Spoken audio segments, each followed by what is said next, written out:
A mensagem de hoje, quero que você abra sua Bíblia e deixe aberta, em Efésios 4, capítulo 4, de 17 a 30. Quero falar sobre mentes transformadas. Antes de ler esse texto, eu quero que você tenha um pouco da noção do que Paulo vivia quando ele escreveu essa carta. Entre os anos 50 a 61, Paulo encontrava-se preso. E de dentro da prisão, ele escreveu as cartas para as igrejas de Éfeso, Filipenses, Colossenses e Filemon. As cartas de Paulo eram cheias de instruções práticas e podem ser divididas em duas. A primeira metade referindo-se à fé cristã e a segunda a vida cristã. As orações de Paulo revelam que ele desejava que seus convertidos andassem em verdade e amor, com retidão e paciência, com alegria e ações de graça. Duas coisas que Paulo mencionava muito nos seus ensinamentos são os meios e os incentivos da santificação. Os meios de santificação, o que te impede. Para Paulo, o diabo e a carne, ou a natureza pecaminosa, são os fatores primordiais para o impedimento para a santificação. Paulo acreditava que nossa luta não era contra o sangue e nem contra a carne, e sim contra principados e potestades, contra os dominadores deste mundo tenebroso, contra as forças espirituais do mal nas regiões celestiais. Já os incentivos à santificação, como é uma característica de Paulo, ele sempre faz uma exortação à santidade e acrescenta alguns motivos. Algumas vezes é o exemplo de Cristo. Então ele fala lá em Filipenses 2, de 5 a 7, precisa abrir. A humilhar-nos de tal como Cristo, que a si mesmo se esvaziou. Lá em Efésios 5, 2, a andar em amor como também Cristo vos amou e se entregou a si mesmo por nós, como oferta e sacrifício a Deus e aroma suave. Lá em Romanos 15, 7, acolher uns aos outros, como também Cristo nos acolheu. Algumas vezes é a presença de Cristo, sujeitando-vos uns aos outros no temor de Cristo. Lá em 2 Coríntios 7, 1, purifiquemo-nos de toda impureza, tanto da carne como do espírito, aperfeiçoando a nossa santidade no temor de Deus. Mas frequentemente é a obra de Cristo por nós e em nós que motiva a santidade. Morremos e ressuscitamos com Cristo. Portanto, considerai-vos mortos para o pecado, diz Paulo, mas vivos para Deus em Cristo Jesus. E buscai as coisas lá do alto, onde Cristo vive assentado à direita de Deus. Em Colossenses 3:10 ele fala: nós nos despimos do velho homem e nos revestimos do novo homem, que se refaz para o pleno conhecimento, segundo a imagem daquele que o criou. Por isso precisamos nos despojar da ira e das mentiras, e nos vestir de misericórdias, de bondade, de humildade, de mansidão e de longanimidade. Paulo diz também que a vinda de Cristo também nos motiva à santidade. Paulo estava sempre trabalhando e orando em função daquele dia, a chegada dele, quando o Senhor viria, e almejava que seus convertidos estivessem preparados para isso. Estudando a carta de Paulo, podemos perceber que elas estão carregadas de instruções que abrangem a vida familiar, no relacionamento entre marido e esposa, entre pais e filhos, entre senhores e servos, patrões e empregados, hoje. a ética sexual dentro e fora do casamento, cidadania, conversão. Ele tem muito a dizer sobre a conversão para os cristãos. Trabalho. Paulo diz que o trabalho é um dever cristão. Trabalhar para o nosso sustento e não ser preguiçosos. Ele fala também sobre vingança. Paulo diz: deixe a vingança para Deus e ame os seus inimigos. Paulo fala sobre a mente, a nossa mente. Paulo dá um destaque especial no modo como pensamos, porque isso é moldado o nosso ser. Mas Paulo enfatiza mais a nossa formação de caráter. É nesse tópico que Paulo fala sobre a santificação, e santificação é extremamente uma questão de caráter. E em segundo lugar, o comportamento. Por isso ele admoesta para a prática das virtudes de humildade e do desprendimento da alegria, oração, paz e contentamento. O fruto do Espírito para destruir as obras da carne é, acima de tudo, as 3 qualidades: fé, a esperança e o amor. Tendo o amor como objetivo e dom supremo. Agora que você sabe o resumo do pensamento de Paulo, um pouco, vamos ler o livro de Efésios, capítulo 4, versículo 17 a 30. Nessa carta, Paulo exorta a igreja a Éfeso da seguinte forma: assim eu lhes digo, e no Senhor insisto, que não vivam mais como gentios que vivem na futilidade dos seus pensamentos. Eles estão obscurecidos no entendimento e separam da vida de Deus por causa da ignorância. Eles são separados da vida de Deus por ignorância, devido ao endurecimento dos seus corações. Tendo perdido toda a sensibilidade, eles se entregaram à depravação, cometendo com avidez toda espécie de impureza. Todavia, não foi assim que vocês aprenderam de Cristo. De fato, vocês ouviram falar dele, e nele foram ensinados de acordo com a verdade que está em Cristo. Quanto à antiga maneira de viver, vocês foram ensinados a despir-se do velho homem que se corrompe por desejos enganosos, a serem renovados no modo de pensar, a revestir-se do novo homem, criado para ser semelhante a Deus em justiça e em santidade, provenientes da verdade. A partir do capítulo 20, ou melhor, do versículo 25, Paulo nos ajuda, nos ensina a viver uma nova vida. Como viver essa nova vida? Então ele fala: portanto, cada um de vocês deve abandonar a mentira e falar a verdade ao seu próximo, pois todos somos membros de um mesmo corpo. Quando vocês ficarem irados, não pequem, apaziguem a sua ira antes que o sol se ponha, e não deem lugar ao diabo. O que furtava, não furte mais, antes trabalhe, fazendo algo de útil com as mãos, para que tenha o que repartir com quem estiver em necessidade. Nenhuma palavra torpe saia da boca de vocês, mas apenas a que for útil para edificar os outros, conforme a necessidade, para que conceda graça aos que ouvem. Não entristeçam o Espírito Santo de Deus, com o qual vocês foram selados para o dia da redenção. Nessa leitura, Paulo faz uma exortação interessante sobre o velho homem e o novo homem. Podemos perceber que Paulo não está se dirigindo a qualquer pessoa. Ele está se dirigindo a pessoas que têm um certo nível de experiência com Deus. Olha só que interessante. As pessoas que ele se dirigia eram pessoas como nós. Somos nós, cristãos. No entanto, elas se diziam cristãs, mas estavam agindo como velhos homens. Isto é, não estavam deixando os pensamentos e as práticas do velho homem.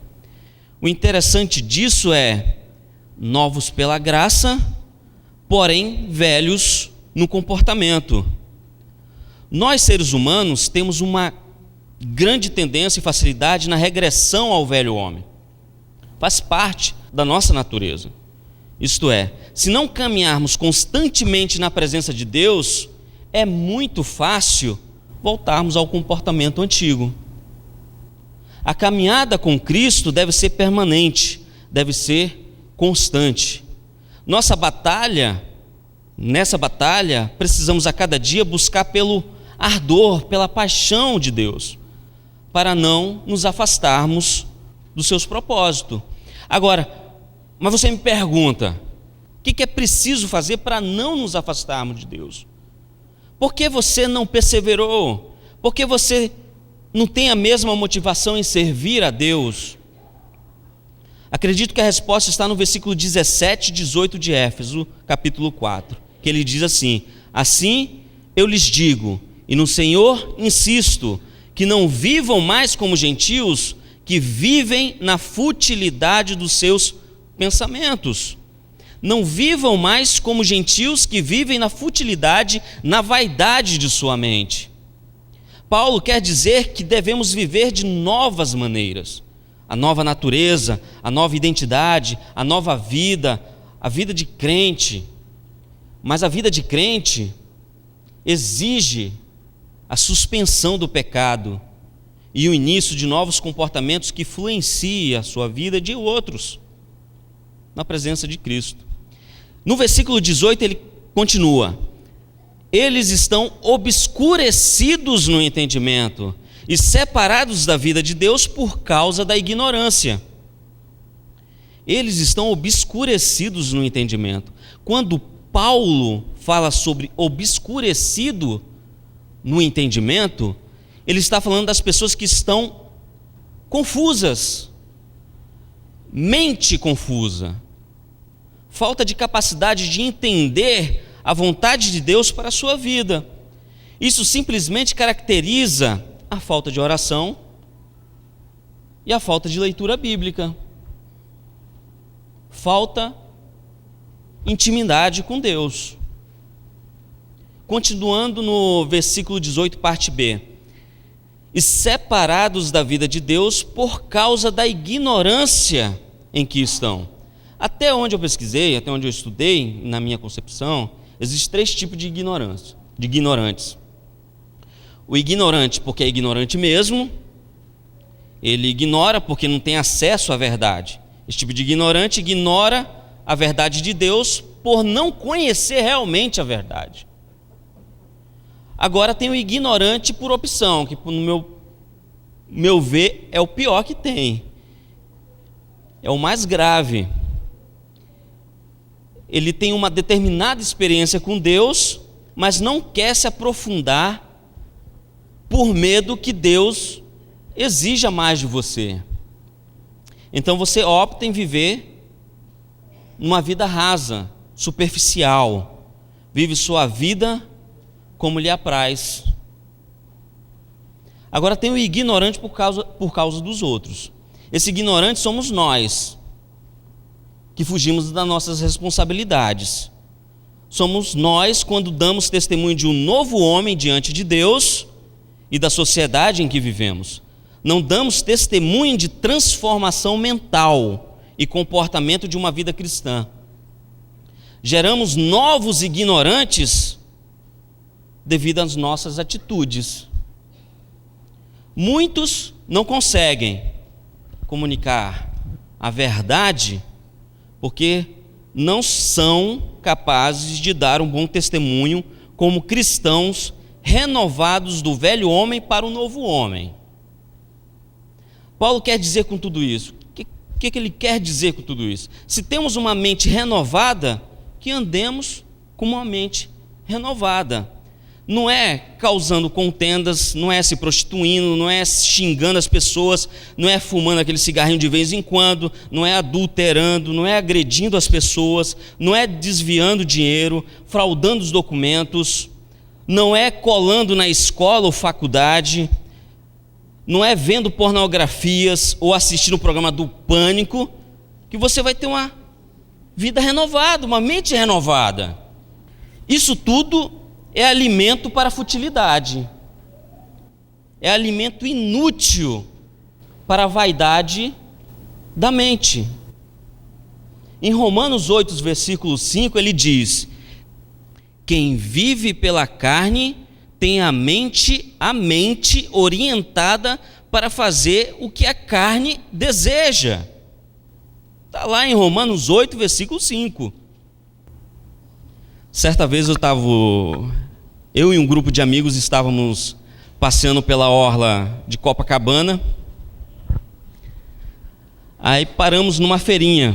Nessa feirinha vendia camisetas, várias bugigangas. E eu vi uma camiseta. Só que é aquele tipo de camiseta que você não consegue ler se não fizer algum truque, né? Se eu não fosse crente, eu falaria alguma mandinga, alguma coisa assim parecida. Ó, tem que fazer uns passos. Mas aí o rapaz me orientou: não, lê aqui, dá um passo para trás, estica os olhos assim para embaçar um pouco a sua visão. Eu dei o passo para trás, embacei. Quando eu embacei os olhos, eu vi o que estava escrito: falta de sexo causa cegueira. Pois é, né? Se a pessoa que criou isso tivesse uma mente renovada, ele podia ter colocado: falta de Deus causa cegueira espiritual.